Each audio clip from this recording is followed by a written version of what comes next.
bienvenue dans cette nouvelle vidéo. Vous me connaissez déjà, je suis Blandine Toussi, e-commerçante et community manager. Donc aujourd'hui, je viens avec un sujet tout aussi intéressant. Je pense que ce sujet va beaucoup intéresser les e-commerçants en ligne, voilà, ou bien les débutants plus précisément. Donc aujourd'hui, je vais partager avec vous la question d'un membre de ma formation. Il m'a demandé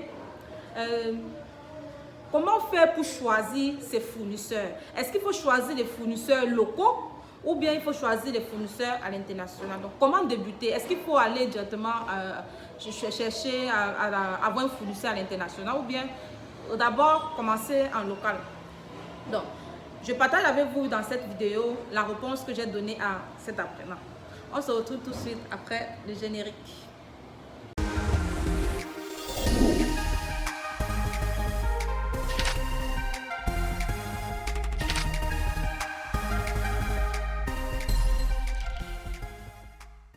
Donc, bienvenue à nouveau.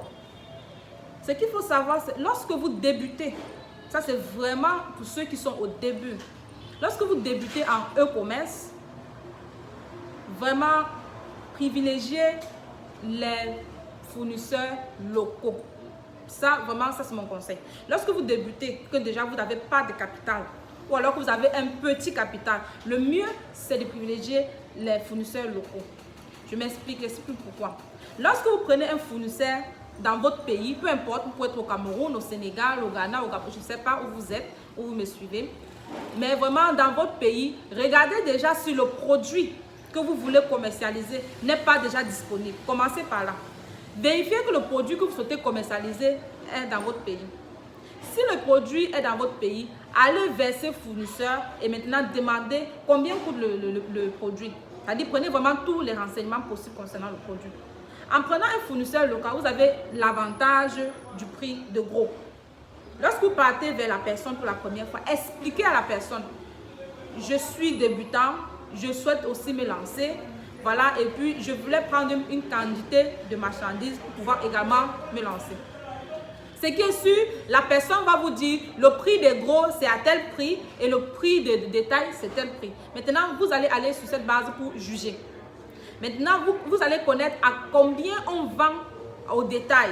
C'est-à-dire si vous achetez, à combien est-ce que vous pouvez vendre également pour rentabiliser.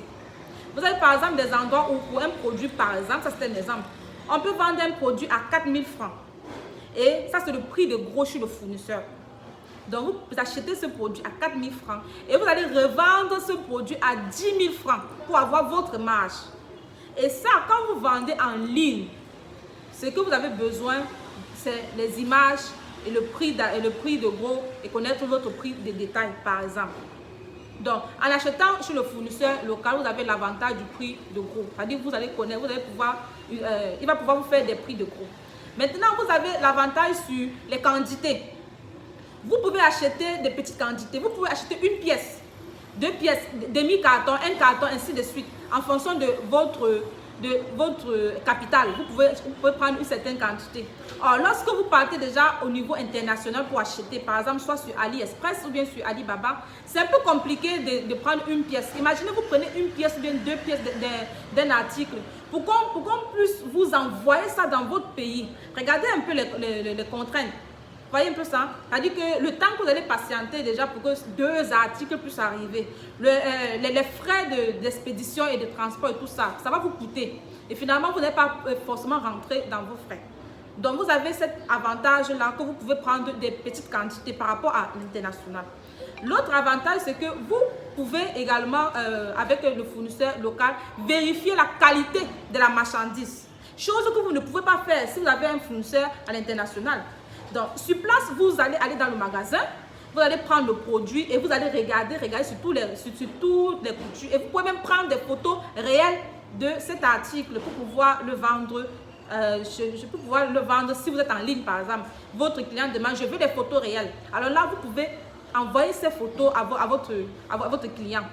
Vous voyez, vous avez cet avantage de pouvoir toucher la marchandise, de pouvoir juger de la qualité en avant. L'autre avantage, ce sont les délais. Les délais sont plus courts. C'est-à-dire que vous pouvez vous-même vous lever et vous partez dans le magasin, et vous partez vers votre fournisseur pour prendre la marchandise. Si vous le voulez aujourd'hui, à 15 h, vous l'aurez. Or, si vous prenez un fournisseur à l'international, vous allez attendre. Généralement, on va aller sur 4 jours, 10 jours, 15 jours, 30 jours pour certains, 60 jours pour certains articles, ça dépend. Donc, vous voyez que avec ça, lorsque vous voulez vous lancer en ligne, que vous êtes débutant, c'est plus avantageux pour vous de prendre un fournisseur en local que de décider déjà de partir à l'international. Vous partez à l'international au moment où déjà vous avez un capital important, c'est-à-dire le capital est déjà énorme. Vous pouvez déjà vous permettre. Mais lorsque vous débutez, s'il vous plaît, commencez à côté de vous et grimpez les échelons au fur et à mesure. Lorsque votre capital augmente, grimpez les échelons. Acceptez de grimper les échelons. La richesse et la réussite, ce sont des processus, s'il vous plaît. Ce sont des processus. Donc, voilà pour cette vidéo. J'espère qu'elle t'a intéressé et que désormais, tu sauras comment faire pour choisir soit d'aller à l'international ou bien de rester en local pour pouvoir choisir ton fournisseur. Donc, si cette vidéo t'a intéressé, laisse-moi un commentaire juste en bas. Et n'oublie pas de t'abonner. Abonne-toi à la page. Fais juste un like. Vraiment, c'est pour encourager la page à monter. Et également, si tu es intéressé par des formations sur le digital, n'hésite pas à nous écrire parce que nous avons vraiment des formations, mais plein de formations qui concernent la vente en ligne, qui concernent l'utilisation sur Facebook et d'autres plateformes.